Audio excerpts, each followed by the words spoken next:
Study સાથે earning કેવી રીતે કરી શકાય? આપણા એક વિદ્યાર્થીનો ક્વેશ્ચન છે જેના વિશે આજે હું વાત કરીશ. બીકોઝ ઘણા બધા વિદ્યાર્થીઓને હોય છે કે ના, મારે સરસ મજાની અર્નિંગ કરવી છે. તો લેટ્સ ટોક અબાઉટ ધીસ. બેટા, સૌથી પહેલા તો તમને એક સિમ્પલ એક્ઝામ્પલ આપું કે તમે જે વિડીયો જોઈ રહ્યા છો, વિડીયો એડિટ કરી રહ્યા છો, બરાબર? આ વિડીયો જે છે એ એડિટ થયેલો છે. તો એડિટિંગ સ્કિલ જે છે અત્યારે હાઈલી ડિમાન્ડિંગ સ્કિલ છે. જો બેટા તમારે સ્ટડી સાથે અર્નિંગ કરવું, અમને લોકો ઘણા બધા સ્ટુડન્ટ્સ મેસેજ પણ કરે છે કે સર અમારે અર્નિંગ કરવું છે, બટ એમને પૂછે કે તમને શું આવડે છે? તું કહે છે કશું આવડતું નથી પણ અર્નિંગ કરવું છે, તો પોસિબલ નહીં થાય. તમારે બેટા કોઈક સ્કિલ શીખવી પડશે જે સ્કિલથી તમે લોકો અર્નિંગ કરી શકો. અને સ્ટડી કરતા એવી કંઈક સ્કિલ છે જે સ્કિલથી તમે લોકો અર્નિંગ કરી શકો. એ સ્કિલ્સ તમને હું કહીશ અને એમાં તમારે શું કરવાનું એ પણ તમને કહીશ. પહેલી વસ્તુ એડિટિંગ સ્કિલ, બરોબર? વિડીયો એડિટ કરતા તમને આવડે તો તમે અર્નિંગ કરી શકો છો. બીજી જે સ્કિલ જે છે ગ્રાફિક ડિઝાઇનિંગ સ્કિલ. તમને કોઈના યુટ્યુબના થંબનેલ બનાવતા આવડતા હોય, ફેસબુકની પોસ્ટ બનાવતા આવડતી હોય, તો એ જે ગ્રાફિક ડિઝાઇનિંગ સ્કિલ છે એના બેઝ પર તમે લોકો અર્નિંગ કરી શકો છો ઘરે બેઠા. ત્રીજી વસ્તુ, તમારે લોકોએ જો બેટા સોશિયલ મીડિયા મેનેજમેન્ટ ફાવતું હોય, એટલે કે તમે કોઈનું ઇન્સ્ટાગ્રામનું પેજ, ફેસબુકનું પેજ, યુટ્યુબ ચેનલ તમે હેન્ડલ કરી શકતા હો, તો એના બેઝ પર તમે બેટા અર્નિંગ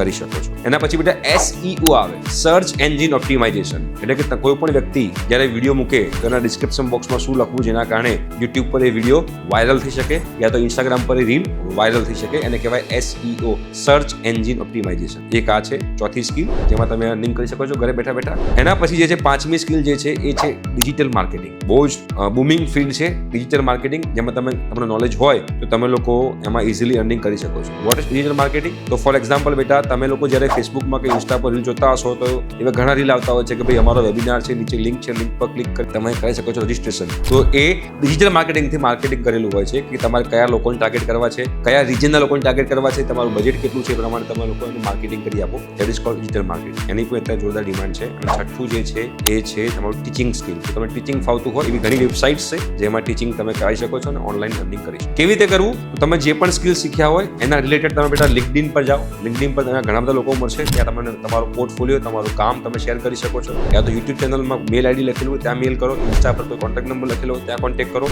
અને તમે કહો કે મને આ વસ્તુ આવડે છે, મને કામ આવે. 100 જગ્યાએ કોન્ટેક્ટ કરશો, ચાન્સીસ છે કે 100 માંથી 99 જગ્યાએ ના પડે, પણ એની હાર માનવાની જરૂર નથી. એક કે બે જગ્યાએથી હા આવશે, તમને કામ આવવાનું સ્ટાર્ટ થશે અને એકવાર કામ સ્ટાર્ટ થશે પછી વાંધો નહીં આવે. તો સ્ટડી સાથે તમે આ 6 સ્કિલ એવી છે એનો ફોકસ કરી તમે અર્નિંગ કરી શકો.